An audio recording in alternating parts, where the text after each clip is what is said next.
Makaingon ko usahay ba nga dili na nako iperso nga ako ang pagandoy sa kinabuhi tungod lagi sa lisod kaayo nako nga kahimtang daghan maamong, daghan kayo madamay, daghan kayo ang mga tawo nga mahasol. Kay dili baya in town ko makalihok nga ako ra kinahanglan gid in town ako alala. Mga higayon nga makaingon ko unsa may pulos taon ani akong tiil oy. Way pulos ang akong tiil kay di man taon ko makabarog, di ko makalakaw. Nay hinungdan nga usahay mawadaan jud ko gana nga ipadayon ako mga pangandoy sa kinabuhi. Samot pa nga kulang kayo ko og confidence akong kaugalingon ba kay lagi dako kay bukol na ako ang likod.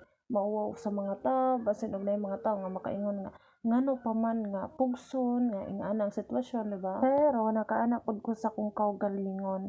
Ngano man nga mauwaw ka sa mga tao ug ngano man nga dili nako ipadayon. Kung dili nako ipadayon magpabilin ra kong ingani hangtod sa hangtod. Kung magbase pod ko sa mga tawo pod sila ikatabang nako, wala pod sila mahimo para nako. Mao na nga akong na-realize sa kong kaugalingon nga dili ko magbase unsa ilang kaistorya. Maningkamot ko sa kong kaugalingon para sa kong pamilya, especially sa kong anak.